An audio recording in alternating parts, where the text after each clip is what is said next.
Good evening. Good evening was great. Good evening was great? Let's do that again. What's up, TSO fan? Thanks for joining us tonight. I'm Chef Nikki, and this is my co-host, Elizabeth Emanuel. She is a Tallahassee Symphony Orchestra board member and also plays the flute. No, I'm just kidding. No, she also is the CEO of Tallahassee Downtown, so we're really grateful to have her on the show tonight. So the goal tonight is we're gonna make chicken saltimbocca with roasted rosemary potatoes and a homemade salad with vinaigrette. So we're gonna get started with something called mise en place, and what that is French for everything in its place.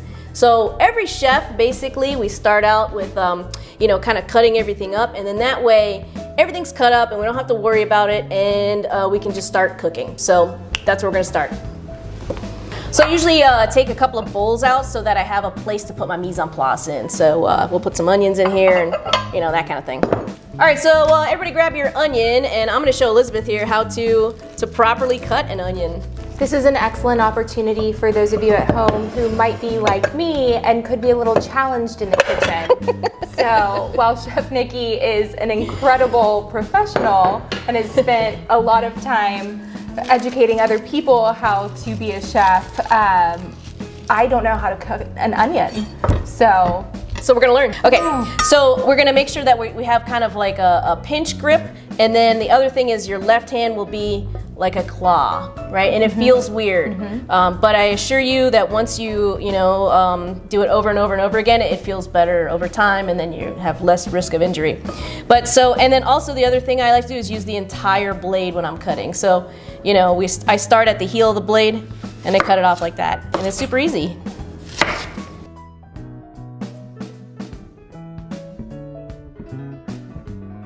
Okay, so you can basically just start with your knuckles, the blade against your knuckles, and we're just gonna go like that. Yeah, that's perfect.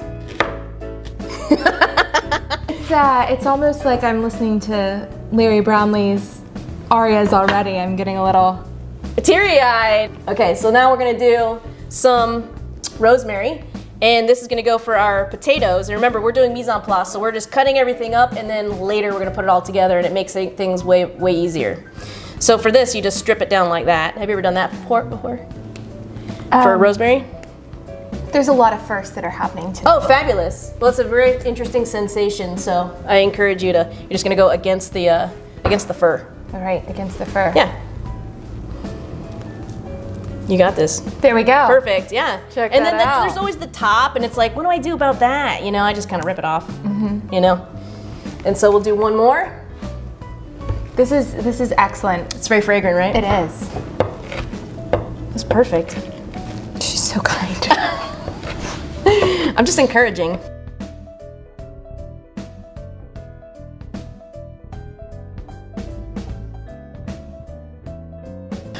Okay, our next step is we are going to start mincing up this parsley. This is really just for garnish and a little bit of flavor in our sauce, but I always feel like, dishes can look kind of vacant if they don't have any garnish. So my trick with parsley is there's always like a couple of low ones and one tall one, and so I just basically match them up, and then I rip the heads off.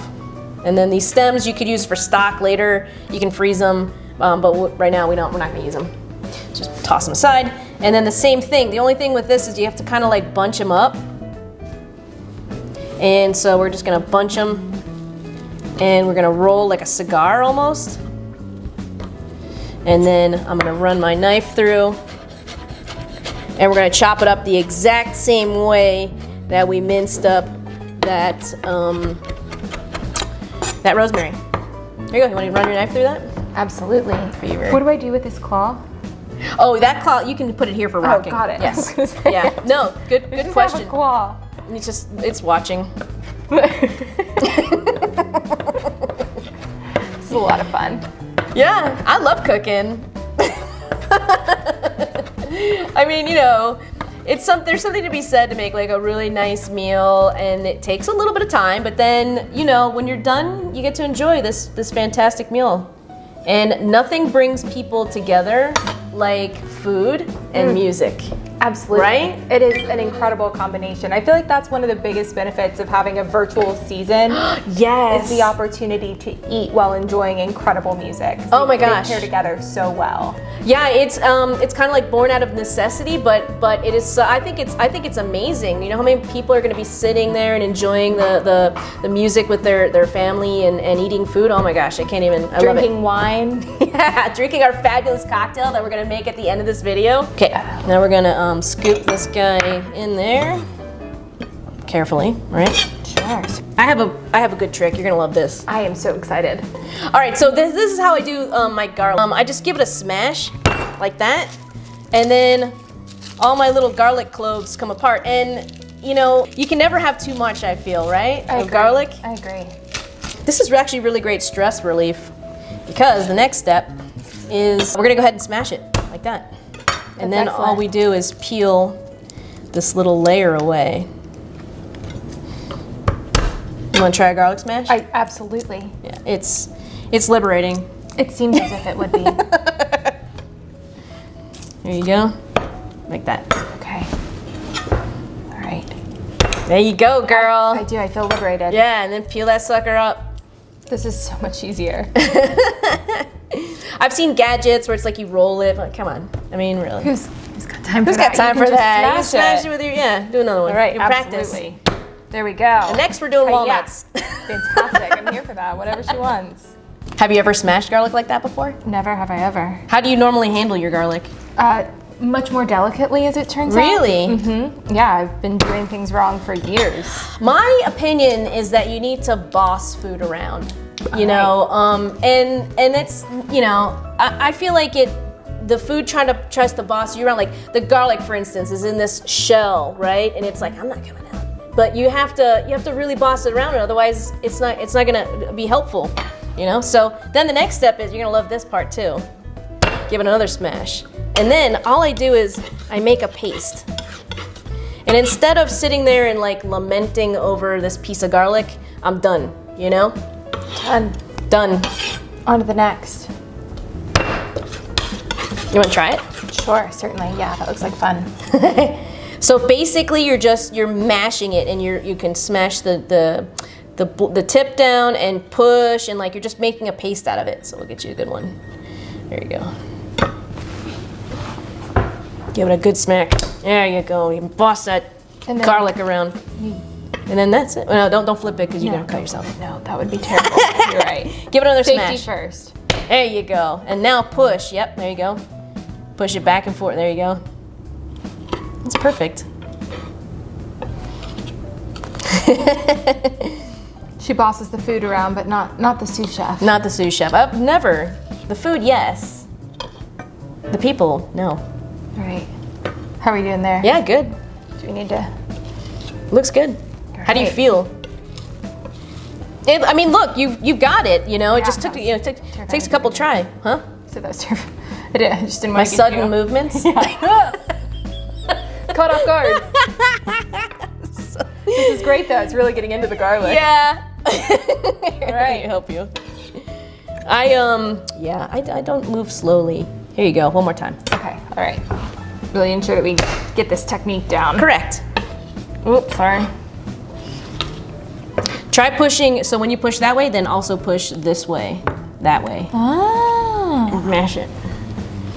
All right. There Get you all go. parts of the clove. That's right. Also, it releases the oils, you know, and because when you cut it, you have too perfect of an edge, and you don't get as much of that garlic taste. So when you crush it like that, it's much nicer. My cooking skills. Yeah, for sure. I clearly don't. You know did what a I'm good doing here. job. Thank you. No, that's Thank great. You are an excellent teacher. Thank you so much. I'm gonna do the last one, just so we have a refresher course. Yeah. And that's it. Into the bowl she goes.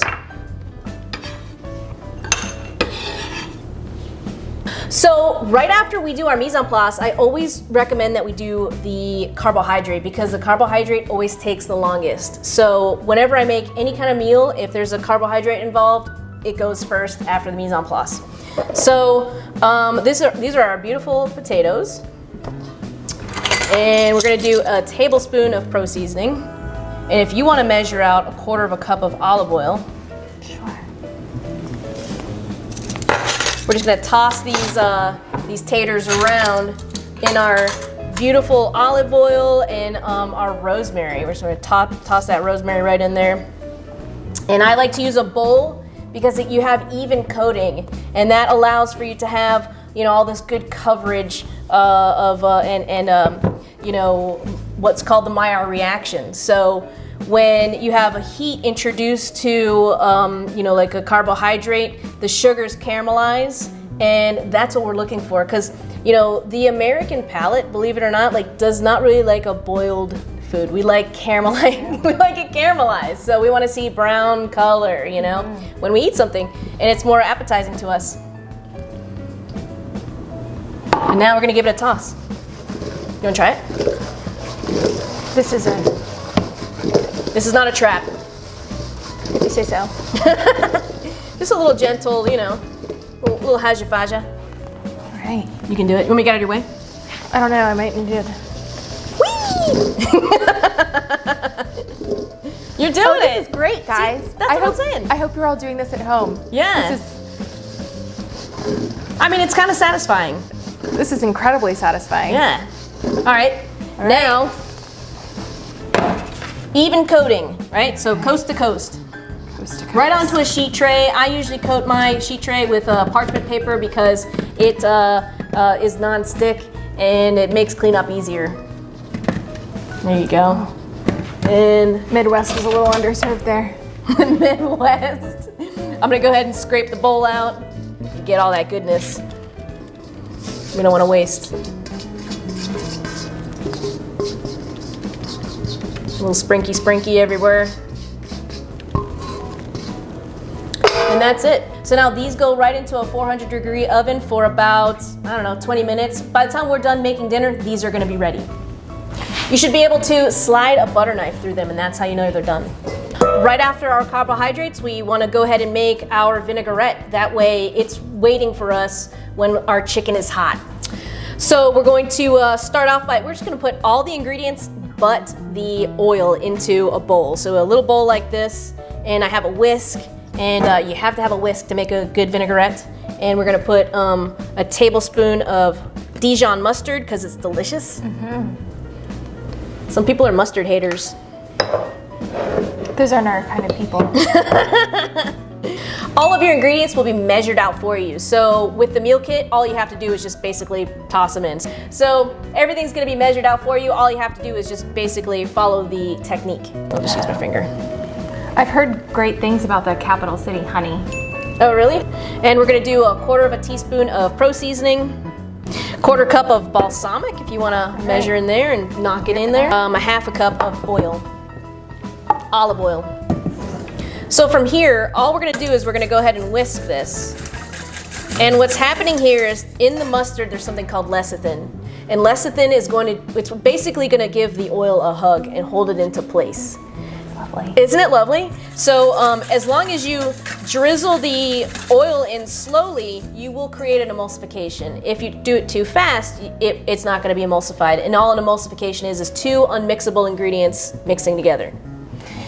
So if you wanna hold the bowl. All right, I can do that. Yeah. Then all we're gonna do is we're gonna drizzle the oil in very, very slowly.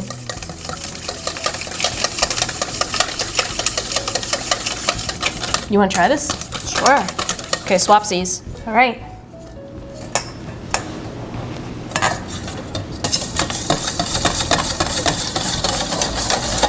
There you go.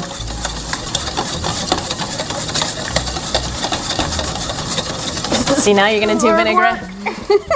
Vinaigrette for everything. Try with your, try this. So you're doing it with your left hand. Yeah, so here, you're righty. Try it like you're holding a pencil. Okay. And then, there you go.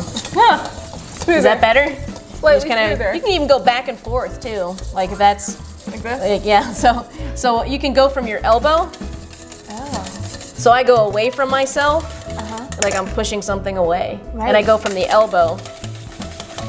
So I don't even have to involve the full arm. You don't even need to move your wrist really. All right. Okay. Let's see if we can You can do it. learn this technique Yeah. from the elbow. Use the elbow like that. Pencil. You got it. Not even using the wrist. Chef Nikki's turned me into a pro. That's my job. Look, they're hugging. Yeah, they're hugging. So the lecithin, and there's lecithin in a lot of things. Eggs have lecithin, mustard has lecithin, and soy has lecithin. And then basically you'll see those types of binding agents, holding together your ice cream or your vinaigrette that you buy in a store. It's a natural, derivative of those three things, really. This is like patting your head and rubbing your belly, doing both at the same time. This is a cognitive task. It is a cognitive task. That's why I brought you here. Mental and physical exercise. Okay, you can stop. Okay. We are going to, let me put those here. So now we're gonna marinate our onions in the actual vinaigrette. And it softens the onions and it brings out some of the moisture. It makes them less less bite. Mm-hmm. And I think they're just lovely on a salad. And this will serve as flavor for the vinaigrette, and it also serve as garnish for our salad. Okay, so next up we're going to build our chicken. So we have 4 chicken cutlets here, and we're gonna take a little bit of pro seasoning. And I say in the recipe just a pinch, but really you just need a pinch. Like, it's just really just a little bit, because we're gonna top this with prosciutto, and prosciutto is salty. So we don't want to get too salty. You can always add more at the end, but you can never take it away. Noted. My favorite thing about cooking with this last time was the leftover seasoning. It was something that we got to, keep and use for other meals. Oh, really? It is really good I gave you way too much stuff. then. It was a great thing. Just kidding. We appreciated the mistake. Okay, so we are going to basically just kind of like layer the prosciutto on top of the chicken, and it'll just kind of cling to it, but we are going to pin it on there with some toothpicks. So do you want to give this a shot? Just Sure. basically just kind of I will layer it on there, squish it on. on, give it a slap if you need to. All right. I'm bossing this chicken around. Boss it around. Is this?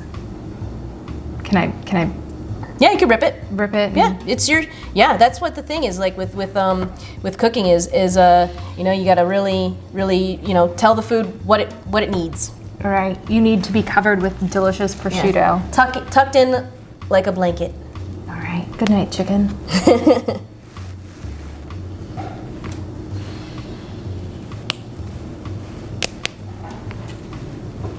All right. I'll even stick that guy. And let's see here. So next is our sage. I love sage. It's so fall tasting, and it's it's like beautiful. It has like a weird little texture, like it's furry, So these we're just gonna kind of layer on like that. So I usually do like 3, so you have good coverage.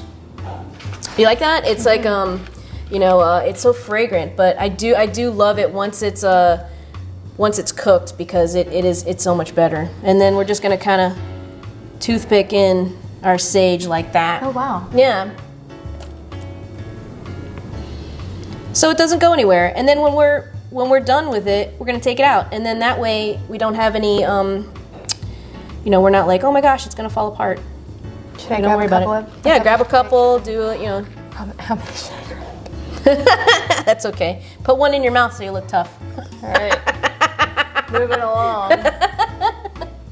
Okay, so now that our chicken is all skewered up, we are going to go ahead and dredge it. And in your kit, you'll have a cup of flour. And what we'll do is we'll take out 2 tablespoons of that flour and reserve it for your sauce. So you can go ahead and do that, and that you'll set aside 2 tablespoons of flour. That's for your sauce. So the rest of it is for dredging. So we're gonna put our flour right on the plate like that. And then we're gonna take a teaspoon of pro seasoning. We don't need too much salt because the prosciutto is very, very salty. So just mix it around just like that. Easy peasy. So now that we have our dredging, our flour ready to go, all we're gonna do is we're gonna take our chicken and go sage side down and give it a nice coating. And that's it. But while I was doing this, I kind of wanted to hear what you know about Larry Brownlee. He sounds so amazing.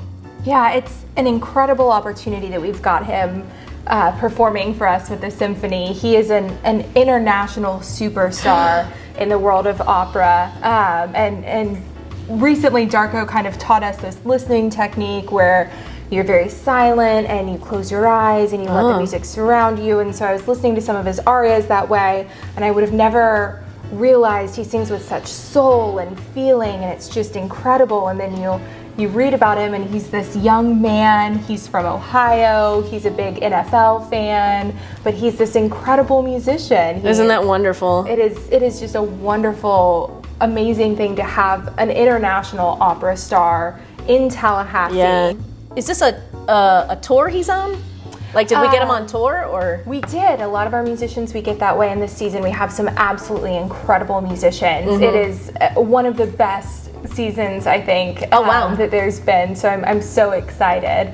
And you get to listen to it in the comfort of your own home. Right. So that was a bold move. I think that's fantastic, and I think it probably will get you more viewers because people they don't have to get a babysitter. Right. It's really accessible. Yeah. So it's something that, it's always an experience going to the symphony, but the best part about this is bringing the symphony into your home. So you eat delicious food, you have a great drink, you wear whatever's comfortable. It doesn't have to be anything fancy, or it can be, because everybody loves an excuse to get dressed up, especially right now when we're all spending so much time in sweatpants. But you can get dressed up and be in your living room. Right. You know? And if you're homeschooling, you can use it as a quiz. You could be like, ask the kids questions at the end, and there's your arts credit. That's an excellent idea. It's just, it makes it so accessible and enjoyable, and we still get that beautiful experience of live music and a world-class symphony because we have such incredible talent. So I appreciate the fact that the TSO prioritized people's safety and their comfort level in ensuring that this could happen and we could still have a great season just in a really innovative way. Yeah, for sure. It's fantastic.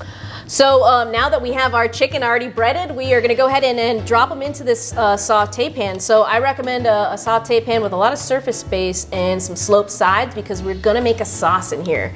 Every protein that you serve should have a sauce with it. I agree. Right? Don't you just love the sauce? It's all about the sauce. Gotta have, it's soup, you scoop everything up. We're gonna have those potatoes. You can, drive them around your plate and get the rest of that sauce up. So into our pan, we have a half a cup of oil. Put that in, and we're gonna wait until this starts to smoke. A lot of recipes and chefs will tell you to wait until it shimmers, and I just think that's kind of a hard thing to describe, it's like, when it shimmers, well, what is shimmering to you, So I say when it starts to smoke, when you have smoke point, because at smoke point, that's when you have the optimal time to add a protein so you have the right amount of caramelization. Because we don't want gray food. No, we want it's all about the brown. Caramelized brown food, right? So I'm just gonna put these in sage side down. Yeah, baby.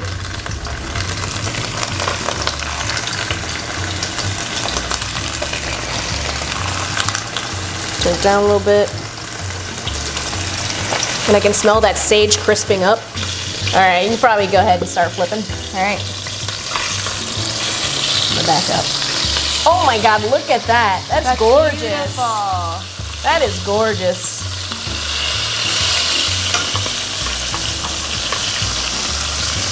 Whew. Boy, can you flip. Thank you. That's beautiful. It was all through your instruction. Thank you. It really is lovely. There we go. And you're gonna stick your thermometer into the thickest part, and it needs to reach 165 degrees. And we are 1 degree away, so the thinner ones are done. Yeah.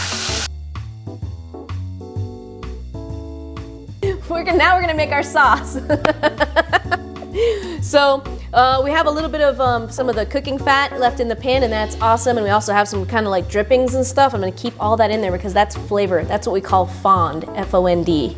And yeah, and I'm gonna put a tablespoon of butter, and that is gonna help us with our roux. Have you ever used a roux? You ever made a roux? Come on, Nikki. No, I have not. When I was in culinary school, we had this chef instructor, and he would go, "How does a chef make a sauce?" And we'd always go, "With a roux." It is a thickening agent for your sauce. So all a roux is fat and flour. So in this case, it's going to be our leftover cooking fat and our butter. And then we're going to put our crushed garlic that we smashed up earlier. This is for our flavor. That's our aromatic. When we do what's called the braising sequence, which is what we're doing right now, we always put an aromatic in. So in this case, it's just going to be garlic. We don't want it to burn. So then we're going to put our 2 tablespoons of flour right on top, and that's going to make our roux, which thickens our sauce. And we make sure that we cook out the floury taste. So we're going to cook it for a little bit. It's basically just a paste. Cook it on medium heat. We don't want it too brown, but we do want to cook out like the pastiness. Otherwise, our sauce will taste like wallpaper paste. That doesn't sound appetizing at all. Yeah, too much of a shellac. You want to pour in that 2 cups of chicken stock, and you can just go ahead and pour it right in. And it's gonna sizzle. Don't worry, all good.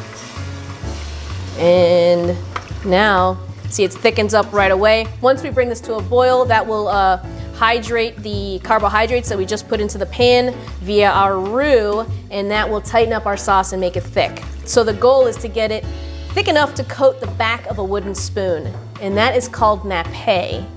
And I'll put that right here. Put it right here, nappe. Yeah, nappe. We're learning some stuff here. Mm-hmm. And all that nappe is the thickness. We cook it to nappe. Back in the day when they didn't have thermometers and stuff, they would use visual cues to know when they're done with, sauces and things like that. But that's what it is. We're bringing it to a boil. It's ready to go. Now we're going to squeeze a half a lemon for some brightness. Throw in most of our parsley. The rest we'll save for garnish. And if you're feeling saucy, you can turn the heat off and stir in a little more butter if you like. But we're gonna call this done. Okay, so now it's time to build our salad. So we're just gonna take our salad greens and kind of garnish with some of these tomatoes. Then we're gonna take our marinated onions, kind of put them around so that we still have height in the center of our plate. Garnish with a little bit of Parmesan cheese. And there is our salad. We can put a little bit more dressing on it if we like, just around the outside. And there it is. I always like to put the starch in the center of the plate, so that way it gives me height. So put a couple potatoes down. Then I put a beautiful piece of chicken, like that. And then we can put some of our sauce.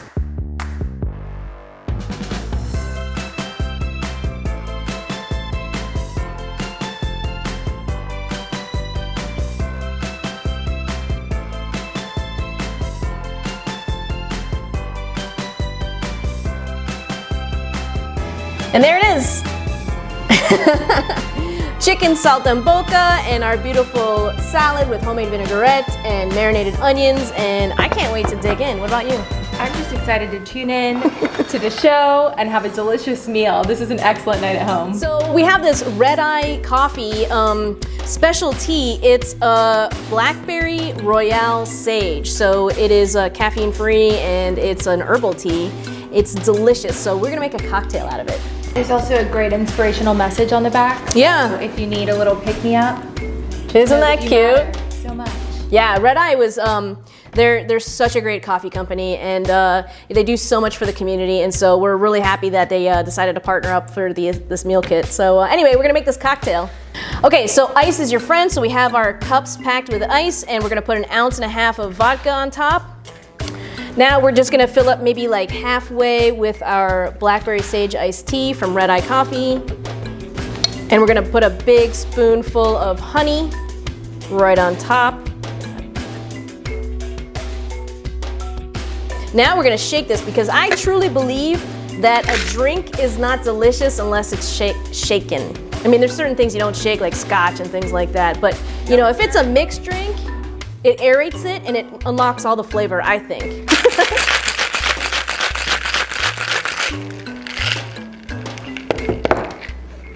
So James Bond really knew what he was doing when he's asking for a drink that was shaken, not stirred. That's right. And then we're gonna top with a little bit of club soda. Make her fizzy. Right. Okay, cheers. Cheers. Boy, that is refreshing. Is it? That is really refreshing. Thanks for watching, guys. We really hope that you enjoy watching the concert tonight. Thanks for joining us. Don't forget to subscribe, like, and share to Nikki Talks Food on YouTube. And thanks for joining me, Elizabeth. I had a good time. This was excellent. Thank you so much. And I hope everyone at home is ready for an incredible start to our symphony season. Yeah, get ready for O Solo Mio.